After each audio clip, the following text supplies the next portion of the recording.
আপনি কি content monetization পেয়েও ইনকাম করতে পারছেন না? তাহলে আমার পুরো ভিডিওটার সাথেই থাকুন। এরই মধ্যে যারা কন্টেন্ট মনিটাইজেশন পেয়েছেন তারা কিন্তু অনেকেই হতাশ হয়ে পড়েছে। এজন্য কেন ইনকাম বন্ধ হয়ে গেছে? আরে ভাই, ইনকাম তো বন্ধ হয়নি, আসলে আগেকার থেকে কমায়া দিয়েছে ফেসবুক মামা। আমাদের ফেসবুক মামা অনেক সময় অনেক আপডেট কিন্তু দিয়ে থাকে, তো এটাও কিন্তু একটা আপডেট বলা চলে। এই আপডেট চলে গেলে কিন্তু আপনি আবার সেই একই ইনকাম করতে পারবেন। তবে আপনাকে অবশ্যই একটু বেশি অ্যাক্টিভ থেকে কাজ করতে হবে।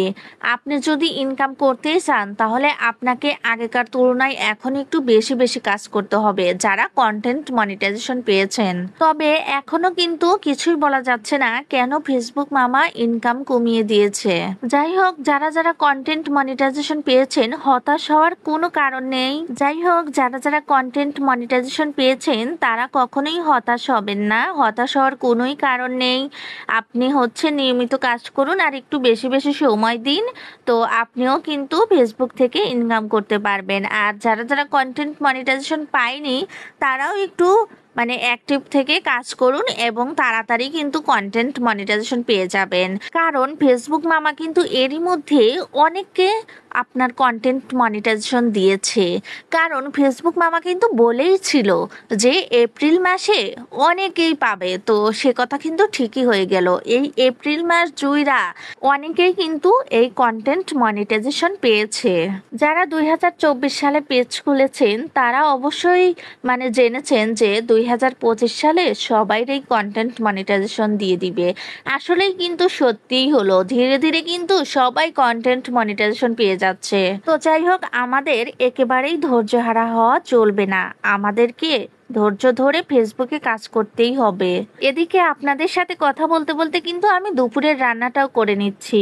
আর আজকের রান্নায় ছিল ইলিশ মাছের মাথা ও লেজ দিয়ে কচুর শাক ঘাটি, তার সাথে করে নিয়েছি একটু চিংড়ি মাছ পেঁয়াজ দিয়ে ভুনা। বেশ কয়েকদিন ধরে একটু চিংড়ি মাছ বেশি রান্না করা হচ্ছে, তো যাই হোক, এই চিংড়ি মাছগুলো কেন জানি খেতে ভীষণ ভালো লাগছে, তাই আর কি একটু বেশি বেশি রান্না করছি।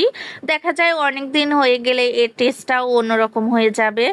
আর এখন একটু যেহেতু কয়েকদিন ধরে নিয়ে আসছে, এখন রান্না করলে কিন্তু একটু বেশি মজা লাগবে, তাই আর কি একটু বেশি বেশি করে রান্না করছি। দেখা যাচ্ছে রেগুলারই রান্না করা হচ্ছে। তো প্রথমেই আমি কিন্তু কচু শাক ঘাটি করে নিয়েছি ইলিশ মাছের মাথা ও লেজ দিয়ে। কচু শাকগুলো আমার শাশুড়ি পাঠিয়ে দিয়েছিল, সেদ্ধ করে পাঠিয়ে দিয়েছিল, আমি জাস্ট এভাবে রান্না করে নিলাম। তো যাই হোক, এদিকে কিন্তু আমার চিংড়ি মাছও ভুনা করা প্রায় শেষের দিকে। তো চিংড়ি মাছ একটু পরিমাণ মতো মশলা দিয়ে কষিয়ে তারপরে আমি পরিমাণে অল্প ঝোল দিয়ে একটু ঢাকনা দিয়ে ঢেকে দিলাম। এই তো পেঁয়াজ দিয়ে চিংড়ি মাছ ভুনা কিন্তু হয়ে গেল। আজকের ভিডিওটা এ পর্যন্তই। সবাই ভালো থাকবেন, আল্লাহ হাফেজ।